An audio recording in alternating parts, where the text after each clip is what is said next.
Bismillahirrahmanirrahim. Assalamualaikum warahmatullahi wabarakatuh. Bismillah, alhamdulillah, wassalatu wassalamu ala rasulillah wa ala alihi wa sahbihi wa mawalah. La hawla wa la quwata illa billah, amma ba'du. Terlebih dahulu, marilah kita panjatkan puji serta syukur kepada Allah Subhanahu wa taala yang mana telah memberikan banyak nikmat kepada kita, terutama nikmat iman, nikmat Islam, serta nikmat kesehatan. Salawat beserta salam semoga tercurah limpahkan kepada junjungan kita, yakni Habibana wa Nabiyana Muhammad sallallahu alaihi wasallam, kepada keluarganya, kepada sahabatnya, kepada para tabi'in, dan sampai kepada kita selaku umatnya. Mudah-mudahan kita semua mendapat syafaat darinya, amin ya Allah ya rabbal alamin. Hadirin yang saya hormati, sebelum saya menyampaikan sedikit materi, izin memperkenalkan diri saya.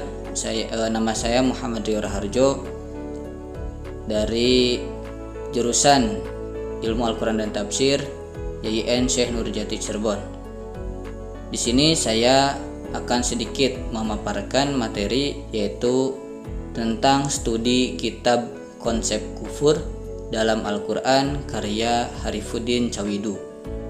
Di sini bahwa salah satu masalah pokok yang banyak dibicarakan oleh Al-Quran adalah masalah kufur atau kekafiran.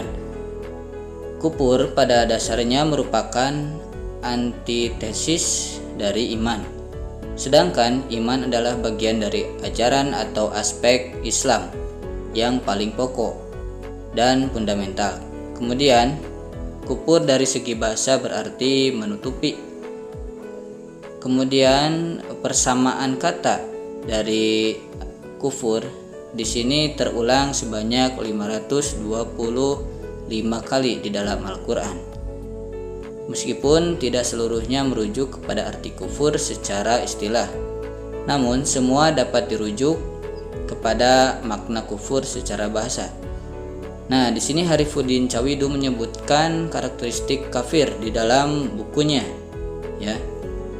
yaitu disebutkan sebanyak 175 kali di dalam Al-Quran.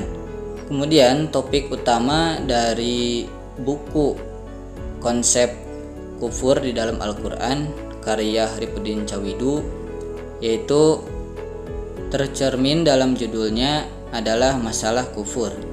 Nah, yaitu satu masalah yang selalu aktual dibicarakan, dikaji, dan bahkan diperdebatkan di kalangan kaum mutakalimin. Perlu diketahui bahwa Harifuddin ini merupakan seorang dosen yang juga disebut sebagai doktor kafir, karena disertasinya yang berjudul Konsep Kufur di dalam Al-Quran, sebuah kajian teologis dengan pendekatan tematik. Nah, di sini penulis tidak menampilkan semua makna kafir di dalam Al-Quran, melainkan hanya menampilkan ayat-ayat secara tekstual yang berisi informasi mengenai bentuk-bentuk kekafiran serta watak dan karakteristik orang-orang kafir menurut Harifuddin Cawidu. Nah, kemudian di antara isi bukunya hanya menyebutkan ayat-ayatnya saja tentang karakteristik dan watak orang kafir. Nah, kemudian biografi dari Harifuddin Cawidu. Harifuddin Cawidu ini lahir di Maroangin, yaitu Enrikang tahun 1951. Pendidikan dasarnya diselesaikan di kampungnya sendiri. Begitu juga pendidikan aliyahnya. Setelah lulus Fakultas Usuluddin IAIN Alauddin Ujung Pandang, kemudian ia melanjutkan ke S2-nya di IAIN Syarif Hidayatullah Jakarta. Nah, dan lulus pada tahun 1989. Kemudian ia sempat mengikuti program studi Purna Sarjana atau SPS dosen-dosen IAIN seluruh Indonesia di Yogyakarta pada tahun 1980 sampai 1981. sampai berhasil menyelesaikan studi pada program S2 dan S3 Pasca Sarjana IAIN Jakarta. Kemudian ia pernah menjadi ketua jurusan Akidah Filsafat Fakultas Usuluddin IAIN Alauddin Ujung Pandang. Nah, kemudian selain disertasinya, ia juga menulis buku Islam untuk disiplin ilmu filsafat dan humaniora bersama Muhammad Rasyidi di sini dan beberapa artikel di berbagai jurnal ilmiah. Kemudian selanjutnya sejarah penulisan kitab konsep kufur di dalam Al-Quran. Pasca tahun 1980-an, proses kreatif penulisan tafsir tidak saja terus terjadi, tetapi juga berkembang. Nah, di sini buku konsep kufur di dalam Al-Quran, karyanya dari Harifuddin Chawidu berasal dari disertasi Harifuddin di IAIN Syarif Hidayatullah Jakarta yang diujikan pada tanggal 27 Maret 1989. Dipromotori oleh Muhammad Quraisy Shihab dan Nurkholis Majid. Topik utama yang dipilih dalam di dalam buku ini yaitu masalah kufur. Harifuddin menelaah secara komprehensif masalah kufur dengan merujuk pada Al-Quran sebagai sumber acuan, bukan pada pendapat mutakalimin. Nah, oleh karena itu Harifuddin menghindari perdebatan teologis yang selama ini terjadi di dalam sejarah umat Islam. Nah, kemudian metode teknik penulisan kitab konsep kufur dalam Al-Quran. Yang pertama, sistematika penyajian. Nah, penyajian kitab konsep kufur di dalam Al-Quran karya Harifuddin Chawidu adalah bersifat tematik, yang merupakan bentuk karya sebuah penulisan tafsir yang rangkaiannya difokuskan kepada tema-tema pokok bahasan yang dikaji maupun yang diteliti. Kemudian ada 4 bab di dalam tafsir ini ya, yang mengulas tentang konsep kufur. Nah, yang pertama yaitu bab pertama tentang kegelisahan akademik penulisnya. Kemudian kajian pustaka dan metodologi penelitian yang digunakan. Nah, kemudian yang pada bab 2 ulasan atas bentuk-bentuk pengungkapan Al-Quran tentang masalah kufur. Nah, ada 3 arah analisis di dalam bab 2 ini. Yang pertama, analisis terhadap persamaan-persamaan kata tentang kekafiran yang secara langsung menuju kepada arti kekafiran. Terus yang kedua, secara tidak langsung. Nah, terus yang ketiga, sebab terjadinya kekafiran. Nah, kemudian pada bab ketiga yaitu memaparkan akibat dari kekafiran dan sikap terhadapnya. Bab terakhir yaitu bab 5 berisi kesimpulan dan keseluruhan analisis. Nah, Harifuddin menggunakan bentuk gaya bahasa penulisan ilmiah di dalam bentuk ini. Kemudian poin yang kedua yaitu bentuk penyajian. Nah, bentuk penyajian dari kitab konsep kufur di dalam Al-Quran yaitu berbentuk tafsir rinci, bahwa tafsir rinci ini suatu tafsir Al-Quran dengan cara detail, jelas, dan dalam penafsiran ayatnya lebih luas, sehingga pembaca bisa menemukan pemahaman secara kontekstual, tidak serta-merta pada teks Al-Quran yang dikaji. Kemudian poin yang ketiga yaitu bentuk penulisan. Nah, bentuk penulisan dari kitab konsep kufur di dalam Al-Quran ini karya Harifuddin Chawidu bersifat ilmiah, karena di dalamnya banyak bahasa-bahasa ilmiah yang perlu diterjemahkan supaya mudah dipahami. Nah, kemudian poin yang keempat yaitu kepengarangan. Nah, bahwasanya kitab konsep kufur di dalam Al-Quran ini ditulis secara individu, yaitu oleh Harifuddin Chawidu sendiri. Nah, kemudian beralih ke metode aspek hermeneutik dari kitab konsep kufur di dalam Al-Quran. Nah, yang pertama yaitu metode tafsir. Metode tafsir dari kitab konsep kufur di dalam Al-Quran yaitu dengan menggunakan metode bil-ra'i atau metode tafsir dengan menggunakan pemikiran penafsir. Kemudian poin yang kedua yaitu corak tafsir.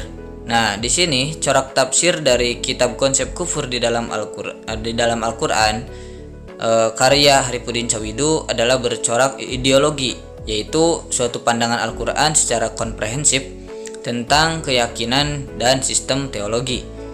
Kemudian poin yang ketiga, pendekatan tafsir. Pendekatan tafsir dari bukunya konsep kufur di dalam Al-Qur'an karya Haripudin Cawidu yaitu menggunakan pendekatan tafsir tematik. Nah, bahwa di dalam buku ini menghimpun ayat-ayat Al-Qur'an yang memiliki tujuan yang sama, menyusunnya secara kronologis secara memungkinkan dengan memperhatikan sebab turunnya, menjelaskannya, kemudian mengaitkannya dengan surat tempat ia berada, kemudian menyimpulkan dan menyusun kesimpulan tersebut ke dalam kerangka pembahasan. Poin yang terakhir yaitu contoh analisis penafsiran dari kitab konsep kufur di dalam Al-Qur'an karya Haripudin Cawidu. Yang pertama yaitu karakteristik orang kafir, di antaranya sombong, ingkar, dan membangkang terhadap kebenaran. Nah, di sini terdapat di dalam surat Al-Baqarah ayat 34 ya. Langsung saja ayat tersebut menjelaskan bahwasanya Allah Subhanahu wa taala memerintahkan kepada malaikat dan iblis untuk bersujud kepada Adam. Nah, sebagai tanda penghormatan karena Allah akan menjadikan Adam sebagai khalifah di bumi. Nah, sementara iblis menolak dan membangkang terhadap perintah Allah. Nah, untuk bersujud kepada Adam. Nah, karena si iblis ini merasa lebih baik daripada Adam, dan keluarlah sikap sombong dari iblis ini yang menjadikannya terjerumus kepada kekafiran. Nah, kemudian orang yang mengaku sebagai rasul atau nabi, nah bisa disebut memiliki sifat sombong karena ia merasa lebih tinggi, lebih hebat, dan memiliki segalanya yang tidak dimiliki oleh orang lain. Kemudian contoh penafsiran yang kedua yaitu menghalangi orang dari jalan Allah. Nah, di sini terdapat di dalam surat Al-A'raf ayat 45 dan surat Hud ayat 19. Nah, di surat Al-A'raf di sini dijelaskan bahwa A'udzubillahi minasyaitonirrajim. Bismillahirrahmanirrahim. Alladzina yasudduna 'an sabilillah wa yabghunaha 'iwaja wa hum bil akhirati kafirun. Nah, di sini bahwa mereka adalah orang-orang yang menghalang-halangi orang lain dari jalan Allah serta menginginkan jalan itu menjadi bengkok, dan mereka itu orang-orang yang mengingkari kehidupan akhirat. Kemudian di surat Hudnya, alladzina yasudduna 'an sabilillahi wa yabghunaha 'iwaja wa hum bil akhirati hum kafirun. Nah, di sini sama ya redaksinya. Hampir sama dengan surat Al-A'raf ayat 45. Menurut Haripudin Cawidu bahwa ayat tersebut menjelaskan bahwa mereka adalah orang yang kafir yang berusaha untuk menghalang-halangi orang lain, bahkan dirinya sendiri menuju kepada Allah, dan membuat jalan sendiri ya. Mereka membuat jalan sendiri dengan hawa nafsu mereka agar orang lain mengikuti jalan yang telah mereka buat. Nah, kemudian contoh penafsiran yang ketiga yaitu memandang baik perbuatan jahat yang mereka lakukan. Nah, di sini terdapat di dalam Al-Qur'an surat Al-An'am ayat 122. Berbunyi, A'udzubillahi minasyaitonirrajim. Bismillahirrahmanirrahim. Wa ma kana maitan fahyaynahu wa ja'alna lahu nuran yamshi bihi fin nas kama mathaluhu fid dhulumat laisa bi kharijin minha kadzalika zuyyina lil kafirin ma kanu ya'malun. Nah, artinya, apakah orang yang sudah mati lalu kami hidupkan dan beri dia cahaya yang membuatnya dapat berjalan di tengah-tengah orang banyak, seperti orang yang berada di dalam kegelapan sehingga dia tidak dapat keluar dari sana. Demikianlah dijadikan terasa indah bagi orang-orang kafir apa yang mereka kerjakan. Nah, menurut Haripudin Cawidu, ayat tersebut menjelaskan bahwa mati dengan sebab kejahilan kemudian Allah menghidupkannya dengan ilmu pengetahuan. Maksudnya adalah orang yang hatinya mati karena kekafiran dapat memperoleh jalan petunjuk menuju kebenaran, tetapi setan telah membuat mereka buruk, ya. Mereka telah terlena dengan mengindahkan perbuatan kafir tersebut.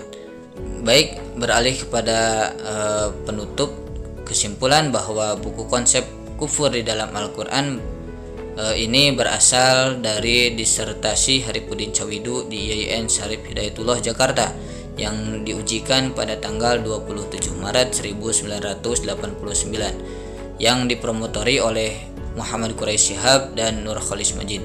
Nah, topik utama yang dipilih adalah masalah kufur, ya. Haripudin menelaah secara komprehensif masalah kufur dengan merujuk pada Al-Quran sebagai sumber acuan. Nah, kemudian di dalam penyajian tulisannya ada 4 bab di dalam karya tulisnya ini, ya. Kemudian pendekatan tafsir dari buku konsep kafir dalam Al-Quran karya Haripudin Cawidu yaitu menggunakan tafsir tematik. Bentuk penyajian dari kitab ini yaitu berbentuk tafsir rinci. Sekian mungkin pemaparan dari saya. Mohon maaf atas segala kesalahan. Akhirul kalam, wassalamualaikum warahmatullahi wabarakatuh.